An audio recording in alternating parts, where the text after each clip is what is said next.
से क्या छीना।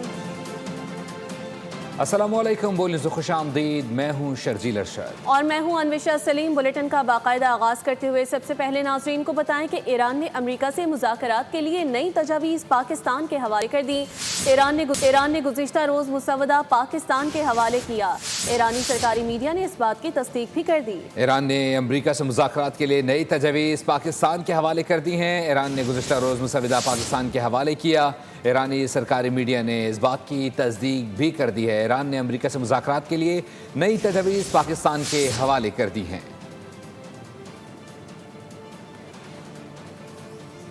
आपको अपडेट कर रहे हैं, ईरान ने अमेरिका से मुज़ाकरात के लिए नई तजावीज़ पाकिस्तान के हवाले कर दी हैं। ईरान ने गुज़िश्ता रोज़ मुसवदा पाकिस्तान के हवाले किया। ईरानी सरकारी मीडिया ने तस्दीक कर दी है, जबकि तर्जुमान ईरानी दफ्तर ख़ारजा की जानिब से बाज़ाब्ता कहा गया है कि हमारा सालिस पाकिस्तान है। और ईरान ने एक बार आपको फिर वाज़ेह करते चलें कि अमेरिका से मुज़ाकरात के लिए नई तजावीज़ पाकिस्तान के हवाले की हैं। ईरान ने गुज़िश्ता रोज़ मुसवदा पाकिस्तान के हवाले किया है। ईरानी सरकारी मीडिया ने तस्दीक की है। मशरिक़ वस्ता की कशीदा सूरत हाल में ईरान का पाकिस्तान पर एतमाद बरकरार है। तर्जुमान ईरानी दफ्तर ख़ारजा इस्माइल बक़ाई कहते हैं, हमारा सालिस पाकिस्तान है। उम्मीद जाहिर की कि मुज़ाकरात नतीजा खेज़ साबित होंगे, ताहम इसकी फौरी तवक्का न की जाए। पाकिस्तान ही सालिस है, भरपूर सालसी का किरदार अदा कर रहा है। तर्जुमान ईरानी वज़ारत ख़ारजा इस्माइल बक़ाई एक बार फिर पाकिस्तानी अमन कोशिशों के मोतरफ़। कहा, बहुत ममालिक मदद के लिए तैयार हैं, ताहम मुज़ाकरात में पाकिस्तान ही बाज़ाब्ता सालिस है। इंटरव्यू में कहा, अमेरिका के साथ मुज़ाकरात में फौरी नताइज की तवक्का नहीं रखनी चाहिए। ऐसी तवक्का हकीकत पसंदाना नहीं होती। इस्माइल बक़ाई ने कहा, मुज़ाकरात के इनेकाद का फैसला होता है तो बाज़ाब्ता तौर पर सबको मुतला करेंगे। अपील की, मुज़ाकरात से मुताल्लिक मुखालिफिन के बयानात ट्वीट्स पर एतबार न करें। सदर ट्रंप कहते हैं कि ईरान पर हमला पहले से हुई हो जाना चाहिए था। इस वक्त ईरान की हालत खस्ता है, उनकी क़यादत ख़त्म हो चुकी है।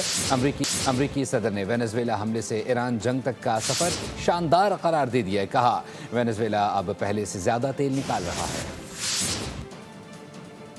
Long before I came along, but they are in very bad shape, and they've got nothing going, including leadership. I mean, you know, their leaders are gone.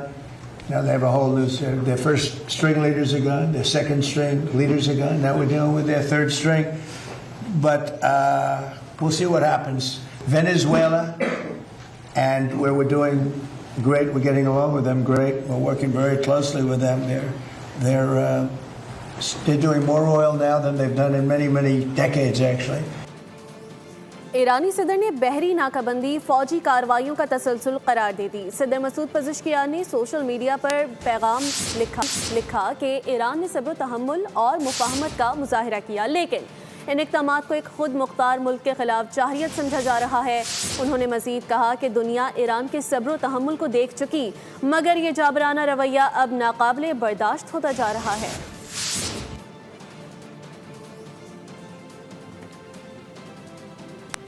अमरीकी वज़ीर जंग और वज़ारत दिफा के दीगर अरकान की कांग्रेस के सामने पेशी हॉल में जंगी जुर्म के नारे गूंज उठे।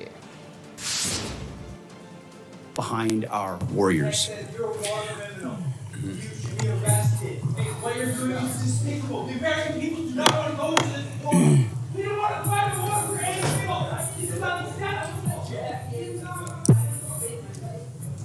Further interruptions of our hearing will be treated in like manner. We appreciate.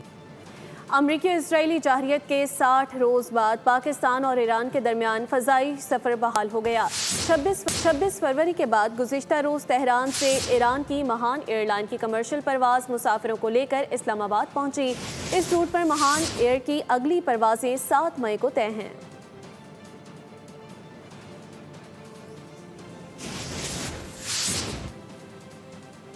और जंगबंदी के बावजूद इसराइल ने लबनान में जारहियत जारी रखी हुई है। सहूनी फ़ौज ने मज़ीद 9 अफराद को शहीद कर दिया है। शोहदा में 2 बच्चे भी शामिल हैं। इजरायली हमले में 23 अफराद ज़ख्मी हुए। दूसरी जानिब हिजबुल्लाह ने इसराइल पर जवाबी वार किया है। बैतुल जबील में तैनात फौजियों पर ड्रोन हमला किया गया है। इसराइली फौज ने ड्रोन हमले में 2 फौजियों के ज़ख्मी होने की तस्दीक कर दी है। खबरों में आगे बढ़ेंगे। पेट्रोलियम मसनूआत की कीमतों में इजाफे के बाद गुड्स ट्रांसपोर्टर्स ने किरायों में 5% इजाफे का ऐलान कर दिया। मुतालबा किया वफाकी हुकूमत टोल टैक्स, विदहोल्डिंग टैक्स समेत मोटरवे ट्रैफिक पुलिस के चालान खत्म करने का ऐलान करे। गलत पॉलिसियों से कारोबार ठप हो रहा है।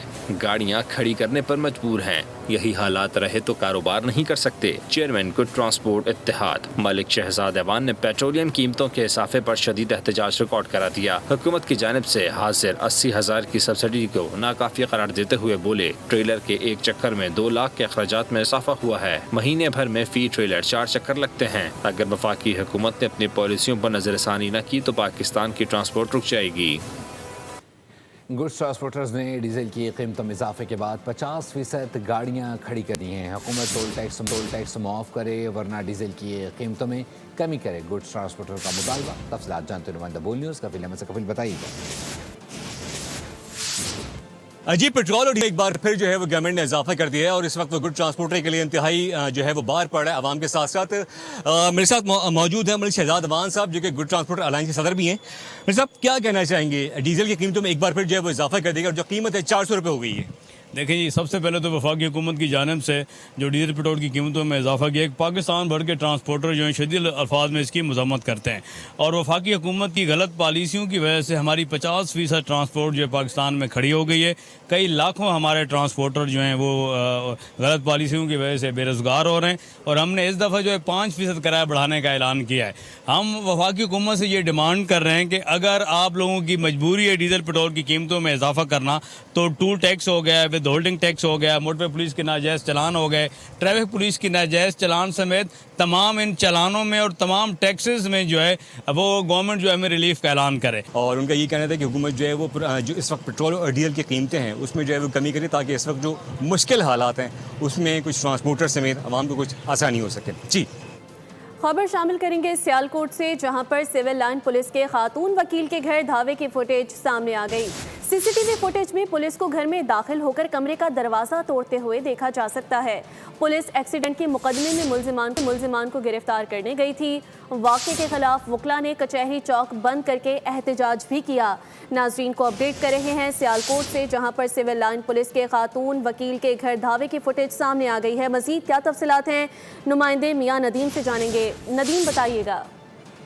जी बिल्कुल, ये सिविल लाइन पुलिस का खातून वकील के घर रेड का मामला है। वाकई की सीसीटीवी फुटेज बोल न्यूज़ ने हासिल कर ली है। फुटेज में पुलिस को घर में दाखिल होते और घर के कपड़े एसएचओ समेत देखा जा सकता है। दौरान गिरफ्तारी पुलिस ने खातून पर तशद्दुद भी किया है और पुलिस से एक्सीडेंट मुकदमे में मुलजिम की गिरफ्तारी के लिए गई थी। मुतई मुकदमा पहले ही हमारे हक में बयान दे चुके हैं, ऐसा कहना है वकील रहनुमा का। वकील रहनुमा का ये भी कहना है कि पुलिस ने कार्य सरकार मुदाहत में भी हमारे ऊपर एक और FIR दे दी, जिसके बाद जो है ना अदालत ने इसे मेरिट पर खारिज भी कर दिया है। इसके बाद वकला ने कचहरी चौक में जब एहतजाज किया तो पूरी कचहरी को बंद कर दिया और नारेबाजी की गई और इस बात का मुतालबा किया जा रहा था कि SHO सिविल लाइन इजाज ईसाई के खिलाफ पहले भी करप्शन के मुकदमा दर्ज है। पीटी से SHO लगाया गया है। इसके मोतली तक और जिला बदरी तक उनका ये कहना था कि जो एहतजाज है ये जारी रहेगा।